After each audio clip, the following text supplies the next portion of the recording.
Muito bom. Prazer estar com vocês. Já sei está funcionando isso? Já sei o tema que vocês estão pedindo para nós conversarmos, né? Que é a respeito do processo de redemocratização no Brasil, é isso? Muito bom, vamos lá então. Primeiro algumas coisas que todo mundo sabe, mas tem que começar por algum ponto repetindo. A partir de 1964, houve um golpe de Estado, um golpe militar, e o Brasil entrou num processo autoritário, em certos momentos até de ditadura mesmo. No começo foi um movimento contra o presidente da República, que era o vice-presidente, João Goulart, como vocês sabem, e alegavam que o João Goulart ia criar uma república sindicalista no Brasil e queria fazer reformas, falava-se reformas de base, reforma agrária, reforma urbana e várias reformas mais. E houve uma movimentação muito grande das forças mais conservadoras e derrubaram o João Goulart. Isso aconteceu porque nós estávamos numa época diferente da época atual. Nós vivíamos num momento em que havia Guerra Fria. O mundo estava ainda em um grande contencioso de disputa ideológica entre dois blocos, um bloco ocidental capitalista e o bloco comunista soviético. Então tudo virava parte da Guerra Fria. Se um presidente como João Goulart, que na verdade era um homem, eu diria até quase conservador, de uma família tradicional do Rio Grande do Sul, muito ligado ao ex-presidente Getúlio Vargas, e ele próprio, proprietário de terra, latifundiário, mas ele tinha uma visão que, enfim, ele era do Partido Trabalhista, ele era favorável aos sindicatos, ele era favorável a que houvesse alguma reforma agrária. Isso já parecia como se fosse o fim do mundo. Naquela época, qualquer dessas ideias eram ideias que pareciam que iam acabar por transformar o Brasil numa república comunista. Então, foi isso que, em 1964, motivou os mais conservadores, os políticos mais conservadores e os militares a dar um golpe e derrubar o João Goulart. No início, a ideia era de, por algum tempo, logo depois a gente restabelece a verdadeira democracia. Que o João Goulart não representa a verdadeira democracia. Quando as pessoas têm essa mania de que eles são a verdade, é um perigo. Porque eles são o julgamento de tudo, que não for de acordo é contra a verdade, então tem que eliminar. Bom, e progressivamente esse movimento, que era para restabelecer a verdadeira democracia, estabeleceu uma verdadeira ditadura. Né? No começo, com certa restrição por parte até das próprias Forças Armadas, até que houve um outro golpe mais adiante, em 1968, aí o regime já era bastante de exceção, mas aí o presidente da República passou a ter o poder de mudar a Constituição, fazer o que se chama atos constitucionais. E a Constituição, como vocês sabem, é a Carta Fundamental que define os direitos dos cidadãos e que, na verdade, deve proteger o cidadão do Estado. Toda a Constituição nasceu por isso, porque era uma maneira de limitar o poder de quem tinha poder. Né? Bom, na medida em que o poderoso tem o poder de mudar a própria Constituição, o poder está concentrado nas mãos deste homem de uma maneira incontrolável. Né? No caso do Brasil, eu não vou passo a passo, que isso vai longe, mas no caso do Brasil houve sempre uma certa peculiaridade. É que o Congresso só foi fechado circunstancialmente. Normalmente, mesmo durante o regime militar, o parlamento funcionava.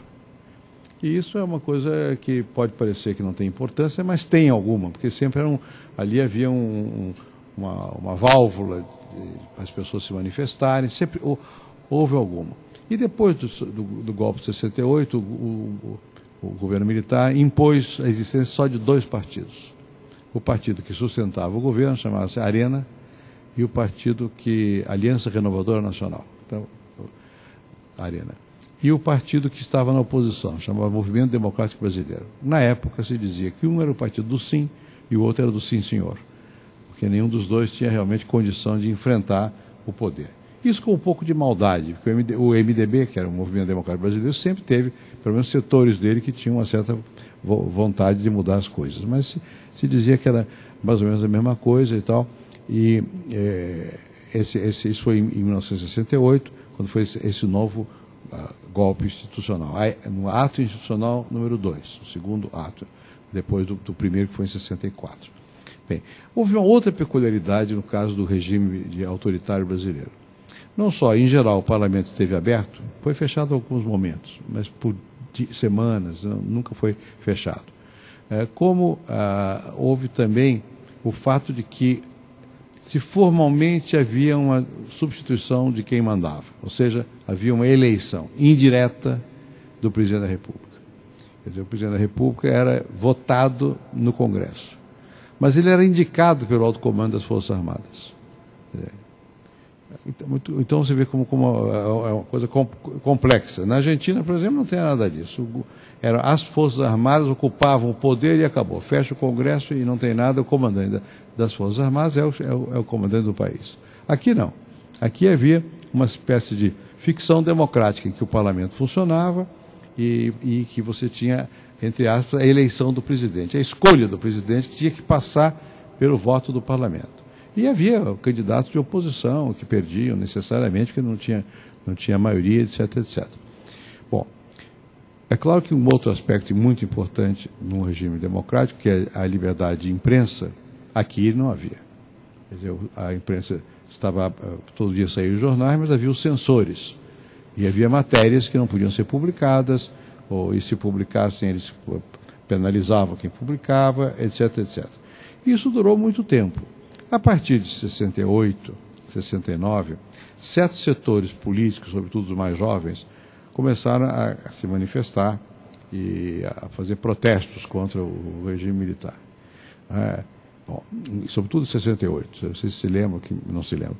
Em 1968, houve no mundo todo, agora fez 40 anos, um movimento estudantil importante, no mundo todo, especialmente na França, houve nos Estados Unidos, na faculdade lá de Nanterre, eu era professor nessa época lá em Nanterre, assistia aquele movimento todo, muita mobilização de passeata de estudantes e tal, mas lá era democracia.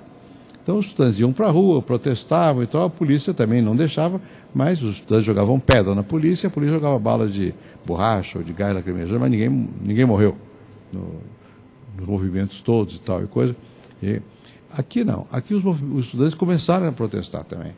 Só que aqui era diferente. Primeiro houve uma famosa história de uma reunião da UNE e Ibiúna, e que a polícia foi lá, pegou todo mundo, prendeu, etc, etc. E houve manifestações no Rio de Janeiro, grandes manifestações, passeata de 100 mil pessoas na rua, e isso foi fazer com que houvesse uma reação cada vez pior do regime militar, e foi sendo cada vez mais difícil você ter qualquer forma de manifestação. E, em contrapartida, certos grupos resolveram que a única maneira de mudar o sistema, o governo autoritário, e voltar à democracia era pela chamada luta armada. Então, isso também tem a ver com a Guerra Fria. Na época da Guerra Fria, nós temos também, em vários setores, em vários países da América Latina, movimentos armados para tentar liberar os países, na verdade, do capitalismo. E Cuba foi a grande inspiradora desse movimento, um pouco a China também, naquela época, hoje é tudo conservador, mas naquela época, um pouco a China também. Então, havia movimentos de guerrilha. Havia guerrilhas urbanas e guerrilhas rurais. Na China, o modelo era guerrilha, e Cuba também, a coisa que vem do campo. Mas na China, mais marcadamente, a guerrilha tinha que vir do campo, não sei o que e tal. E sobretudo, recrutaram jovens estudantes que se lançaram à luta. Alguns partidos de esquerda, o principal do qual na época era o Partido Comunista, que ele em si nunca foi favorável à luta armada, mas certos setores do Partido Comunista apoiaram a luta armada. Vocês ouviram falar de Carlos Marighella, Lamarca, etc, etc, que são caminhos diferentes, mas não precisamos entrar em detalhe. O fato é que começou a haver algum movimento, entre 1969, basicamente, até, eu diria, 76, 75, 76, houve muitas tentativas de mudar o regime pela força. Na verdade, era uma tentativa romântica, utópica e quase inviável, porque eram poucas pessoas, alguns treinados em Cuba, outros não, organizações precárias, e as Forças Armadas resolveram que aquilo ali era uma missão de guerra. Reitero, estavam na Guerra Fria, então tudo tinha um contexto muito mais complicado. Os Estados Unidos sempre apoiaram os governos que reprimiam nessa época, os movimentos que acontecessem. Houve uma forte mobilização em São Paulo, mas não só. de setores empresariais para apoiar a repressão, organizaram grupos especiais para combater a chamada subversão, houve uma guerrilha no Rio Araguaia, eu não sei exatamente, 73, 74, se quiser posso dar até um depoimento pessoal, eu não sabia que tinha guerrilha nessa... Eu passei uma boa parte do tempo fora do Brasil, no exílio, nos anos 60, depois de 64. Depois voltei, mas ia muito para a Europa, para os Estados Unidos, para poder ganhar vida, porque aqui era difícil. Eu tinha sido posto para fora da universidade por um ato institucional, uma ordem que proíbe de dar aula, não sei o quê. Bem, mas eu não sabia, eu imagino que uma imensa maioria da população não tinha ideia.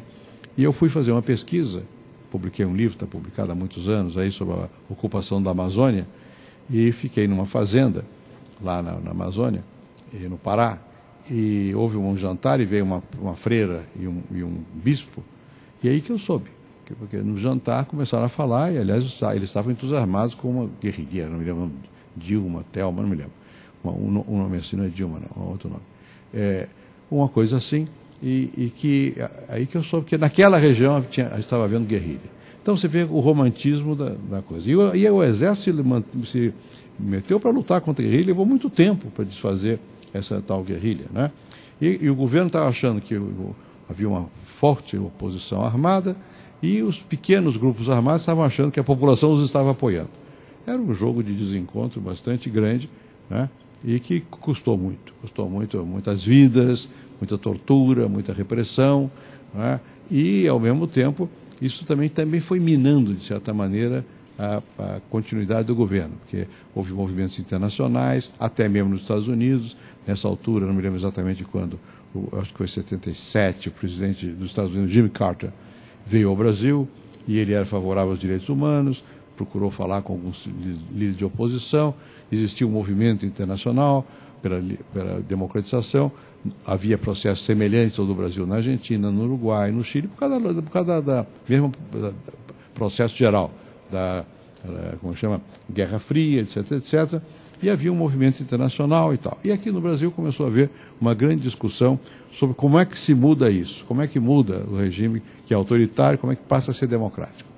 Aí certos setores mais intelectualizados e políticos, e aí depois sociais, quer dizer, pessoas da universidade, escritores, jornalistas, por um lado, gente do MDB, por outro lado, alguns empresários que tinham uma visão um pouco mais aberta, porque o governo do general Geisel, já estamos já mais adiantado, em 1978, 79, aí o Geisel foi até 78, né? Aí veio o Figueiredo. Mas começou com o Geisel, uma movimentação. A Gazeta Mercantil, que é um jornal de empresários aqui, fazia um fórum anual para escolher os 10 principais líderes empresariais. Em geral, esses líderes empresariais faziam discursos mais ou menos favoráveis à abertura do regime. Então começou a haver uma discussão sobre a possibilidade do governo, do regime mudar por dentro, ou seja, não só em função da pressão militar de pequenos grupos de guerrilha, mas de pressão interna da oposição existente e de setores da sociedade. Bom, isso durante muito tempo se discutiu. Em 1974 houve uma eleição e nessa eleição, pela primeira vez, houve acesso à televisão, acesso dos candidatos a governador e a senador. Não me lembro nem senador, sim. Os outros podiam só aparecer um número, a cara deles e um número, não podiam falar na televisão, né? Mas mesmo assim, a oposição ganhou a eleição em 74, era uma eleição para o Senado, e a oposição ganhou 16 das 20 e poucas cadeiras que estavam sendo disputadas. Então houve uma mudança de clima em 74. A partir daí, começou-se a discutir já mais abertamente quais seriam os métodos pelos quais se podia voltar a ter um processo democrático. Isso foi num crescendo. O general Geisel terminou, eu creio que em 78, e aí veio o general Figueiredo, sempre votados pelo Congresso. Diga-se de passagem que, numa certa altura, houve uma chamada anticandidatura. O chefe das oposições, do MDB, que era o Movimento Democrático Brasileiro, que era o principal partido da oposição, chamava-se Ulisses Guimarães, era um grande homem. E Ulisses Guimarães foi candidato a presidente da República, sabendo que ia perder, chamado anticandidato. Mas fez uma coisa diferente. Como essa eleição era sempre dentro do Congresso, as pessoas não mobilizavam as ruas, ficavam dentro do Congresso. E iam perder mesmo. Ulisses fez campanha, como se ele fosse um candidato para valer. fez uma anticandidatura. Tem um famoso episódio, algumas fotografias por aí existem, na Bahia, que os cachorros foram em cima dele, saiu no jornal, ele era deputado e tal. Então começou a encorpar um movimento contra o regime autoritário. Isso foi indo, houve dois passos importantes. Primeiro, antes mesmo, não me lembro exatamente ainda o Gás ou se era o Jair Figueiredo, foi votada uma lei favorável à anistia. Ou seja, os que estavam no exílio, que eram algumas centenas de pessoas, ou talvez milhares, alguns presos podiam se liberar. Com a condição de que os torturadores e os que estavam do outro lado também não fossem processados. Bem, houve muita resistência, nós que estávamos na oposição achávamos que aquilo era insuficiente, que era uma anistia fajuta, mas na verdade a anistia foi crescendo e pegou todo mundo, acabou sendo ampliada.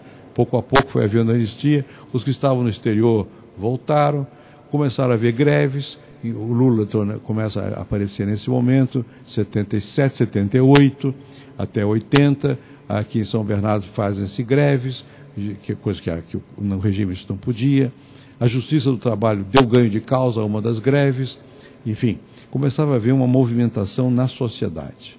Bom, isto teve como consequência que o regime autoritário começou a ceder. Então, permitiu a eleição direta de governador dos estados, que não podia. Antigamente, o governador dos estados, na época do regime autoritário, era escolhido pelo governo federal e consagrado pela Assembleia Legislativa. Aí se permitiu haver eleição. Bom, quando houve eleição, em alguns estados importantes, a oposição ganhou. Ganhou em São Paulo, foi elegendo Franco Montoro.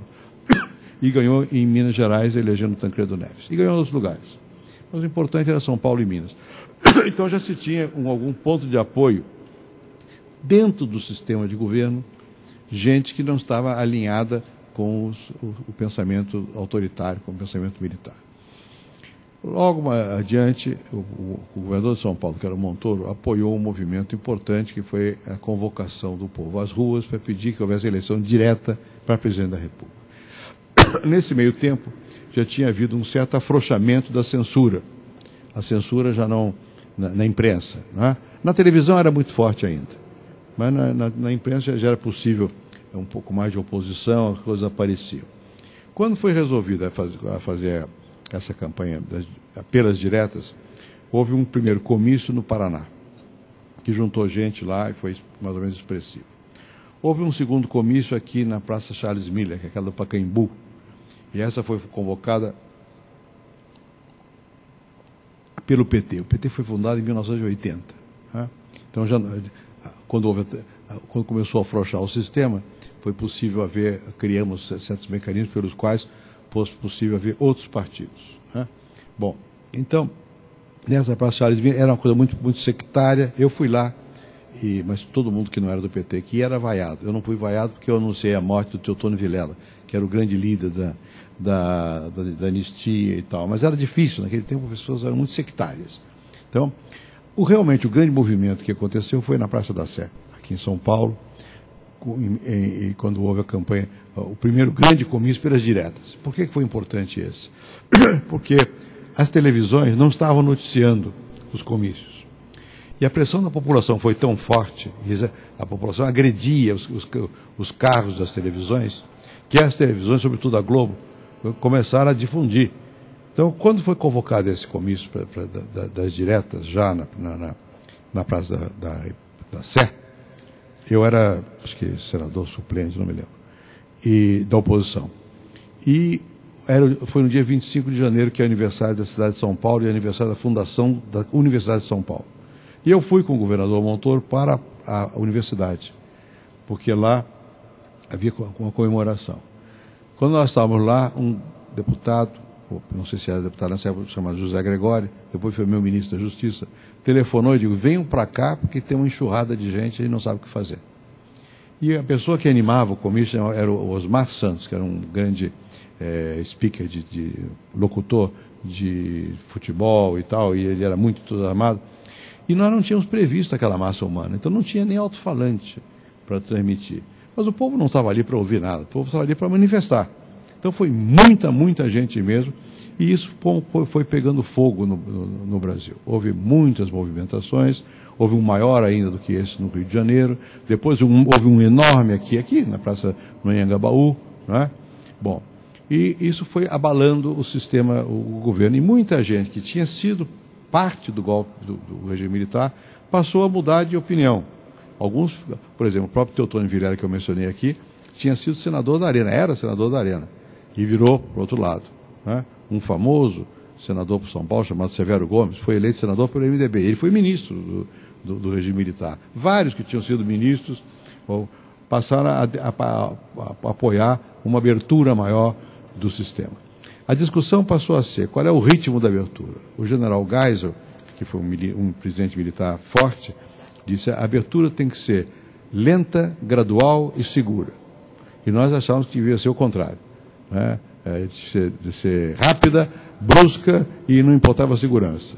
Bom, na verdade ganhou o general Geisel. Levou muitos anos o processo de abertura, foi sendo pouco a pouco e tal. Depois dessa movimentação toda da campanha pela direta já, houve uma votação no Congresso, uma emenda do deputado Dante de Oliveira, que já morreu, foi governador de Mato Grosso, em que ele propunha eleição direta para presidente da República. Bem, nessa altura eu era senador e líder do MDB no Senado. E fui ao Congresso, o Congresso é a junção da Câmara e do Senado. Quando é uma emenda à Constituição, isso era uma emenda à Constituição, se vota em conjunto, vota separado, primeiro os deputados, depois os senadores. Mas estão todos juntos no mesmo local. Então, fomos lá fazer o discurso, o Mário Covas era líder importante nesse processo todo, e muitos outros mais. E, para nossa surpresa, nós perdemos a votação na Câmara. Não chegou, quando você perde na Câmara, não chega a ser votado no Senado. Perdemos quer dizer o seguinte, não conseguimos 2/3 dos parlamentares, dos deputados, que para mudar a Constituição precisava de 2/3, mas tivemos uma imensa maioria. Então estava claro que o regime já não tinha mais condições de enfrentar. Já tinha havido, como eu disse, anticandidaturas. Houve a do Ulisses Guimarães. Houve até um general chamado Euler Monteiro, né? Que foi anticandidato, aceitou fazer o papel de anticandidato. E naquela altura nós achávamos que talvez fosse possível eleger o presidente, apesar de ser na Câmara. E foi o que aconteceu. Houve uma disputa muito forte.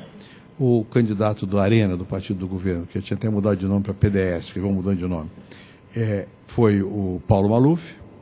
O Paulo Maluf não era propriamente a pessoa ideal para ser candidato, o que quer que fosse, né? E havia outros do próprio governo que seriam melhores. Setores do governo não aceitaram o Paulo Maluf. Sarney, por exemplo, José Sarney, que depois foi presidente, era presidente do PDS, do partido do governo, fez um discurso contra as diretas já, eu era senador, assisti o discurso contra o Ulisses Guimarães, que tinha feito um outro discurso a favor. O Sarney mudou de posição e apoiou o Tancredo. E a verdade é que o Tancredo ganhou as eleições indiretas no colégio eleitoral, no Congresso. Ganhou as eleições e ainda estávamos num regime muito fechado, muito duro da coisa militar, era o general Figueiredo. O ministro da Guerra ainda tinha o ministro do Exército tinha muito poder, etc, etc. E vocês sabem o que aconteceu. Tragicamente, o Tancredo, na véspera de assumir o comando, teve um ataque de não sei o que lá, como que foi aquela coisa, teve no intestino, e não pôde tomar posse, foi para a sala de operações. Você imagina a dificuldade que foi tudo isso, né? E eu não sabia que o Tancredo estava doente, eu tinha almoçado com ele 2 dias antes, não sabia, ele só fazia, tinha uma certa dor assim, mas eu também tenho, acho, não tem muita importância. Ninguém sabia, ele sabia que ele não tinha nada muito grave, não, diverticulite, mas ele estava com medo de ir operar-se, porque não sendo para dar posse a ele, teria que ser o vice, e o vice dele foi o José Sarney, e o José Sarney brigou com o Figueiredo para passar para o outro lado, e os militares estavam com raiva do José Sarney. Então o Tancredo não queria não tomar posse, porque tinha medo que àquela altura ainda pudesse haver um retrocesso. Para você ver como é tênue a situação política. Ninguém sabia. Nós estávamos jantando na casa, eu estava jantando na Embaixada de Portugal, com Ulisses Guimarães e vários outros líderes, quando veio a notícia, Tancredo foi para o hospital. Bom, Tancredo estava impedido de tomar posse. Houve uma discussão interessante, quem é que toma posse? Porque o vice, que era o Sarney, não tinha sido empossado. Então, alguns achavam que quem devia tomar posse era o presidente da Câmara, que era o Ulisses Guimarães. Porque pela linha sucessória, depois do vice, é o presidente da Câmara quem sucede. O Ulisses se opôs a isso. Eu assisti a discussão, participei, ouvi, não participei da discussão. O Ulisses se opôs por argumentos jurídicos. Agora, depois inventaram, não, tem 1000 razões. Não, ninguém imaginava que o Tancredo fosse morrer. Nós estávamos imaginando simplesmente que era uma substituição temporária, de uma semana, 10 dias. Ninguém estava discutindo, não, porque o Ulisses não quis, porque se ele fosse, ele não podia ser candidato outra vez, nada disso. Ele era um jeito de muita decência. Não foi, ninguém passou, não passou pela nossa cabeça que o presidente Tancredo fosse morrer. Bom, morreu. E aí o vice, que era o Sarney, virou presidente da República. Né? Veja como foi difícil fazer democracia no Brasil.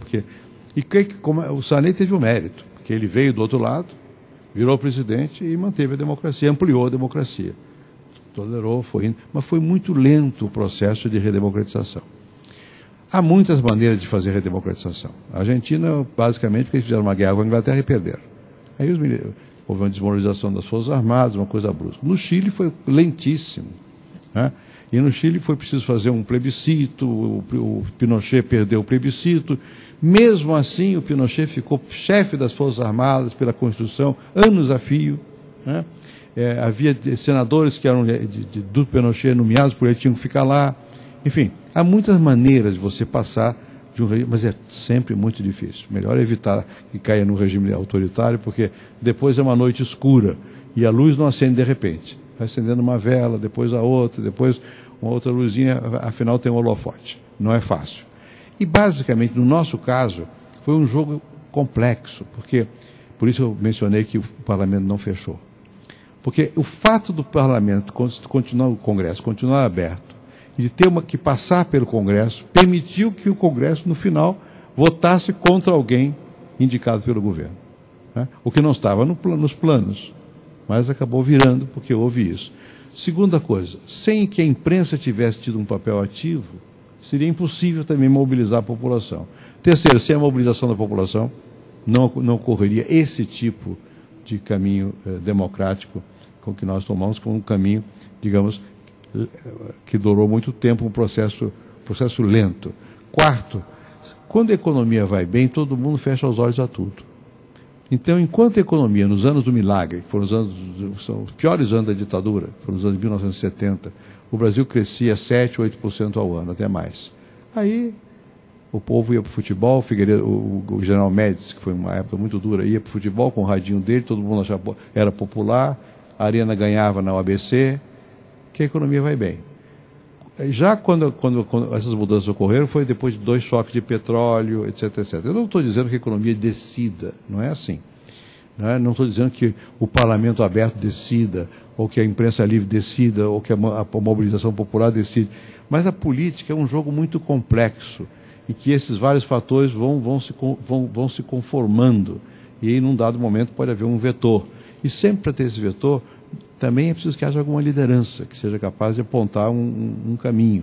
Enfim, não se pode pensar, é só a massa que muda, é só a economia que altera tudo, ou é só o líder que muda. Não, é uma coisa muito mais complexa, que é o jogo da política. É isso.